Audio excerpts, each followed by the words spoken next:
So, to attract new customers, I was thinking we can add boba drinks to our menu. What? No, we're a bakery. But it's very popular among young age groups. We sell pastries, tea, and coffee.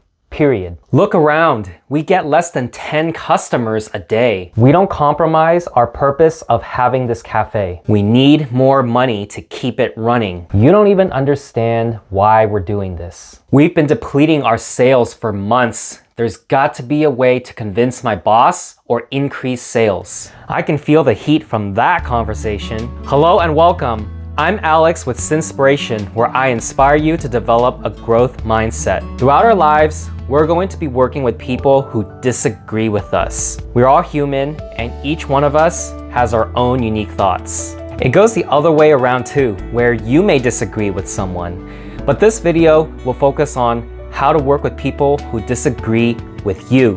I'll be providing tips on what you shouldn't do and what to do instead so that you turn disagreement into cooperation. If someone already disagrees with you and you continue to convince them with your ideas, your chance of success will be very low. It's like adding more wood and fuel to a fire. The conversation will likely go more south. Instead of continuing to pitch the idea to them, you may consider trying to compromise. This could work, but what if they don't even like your idea in the first place? They may not see the value that you bring to them. This last one is the worst.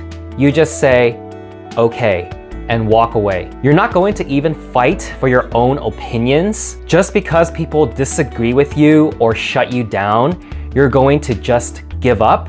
No, not on my watch. We can't let people walk all over us, take advantage of us, and shut out our voices. Now let me explain what to do instead to increase your chances of convincing the other party. Listen to get their perspective. If you want people to listen to you, first listen to them. This includes understanding their backgrounds, goals, and challenges. Look at the situation from their perspective.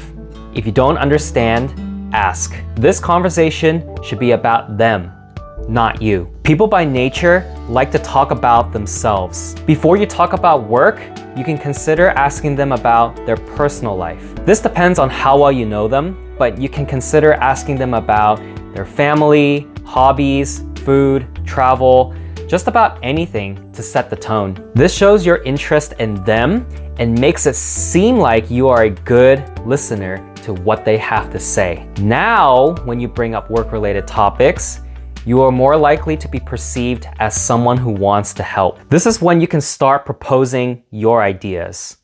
Ideas they may have disagreed before. This time is different because now they are more willing to listen to what you have to say and to see your point of view because you listened to them first. Instead of arguing, you and the other party are having a conversation, a collaborative moment to brainstorm new ideas to achieve common goals. Even then, others may not agree with everything you have to say.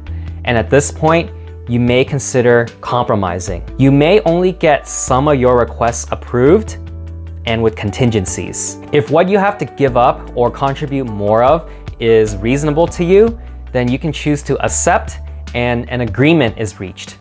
Everyone is happy. But what if the other party's demands are too much or would be a huge burden to you? Continue the conversation and reuse the previous tactic of gaining their perspective. Why don't they agree with certain parts of your ideas? When you see it from their eyes, you can identify any gaps, and these are your opportunities to pitch in your ideas. Again, listening is more important than talking. Sometimes you'll have to settle for a compromise. While it's not the ideal result that you wanted, at least you were able to get others to partially agree with you. Don't take it personally if people disagree with you. Accept the fact that not everyone is going to agree with everything you do or say. And that's okay. You are not the problem. Maybe your ideas are not as amazing as you think. Then your task is to find ways to make them better, especially in the perspectives of the people you are trying to convince, and reframe your ideas from that point of view. Address concerns and find facts and data to support your stance. Over time, you'll develop a compelling story and profile so that the people who disagree with you at first will have to listen and cannot think of a reason to disagree. Wouldn't that be impressive? To present good ideas with supporting facts that are irrefutable, that'll leave them speechless. Make it seem like their idea. If you can't get them to agree with you, help them agree with themselves. With this technique, you are mostly asking questions and guiding them towards your ideas. Every now and then, you can say, have you considered this?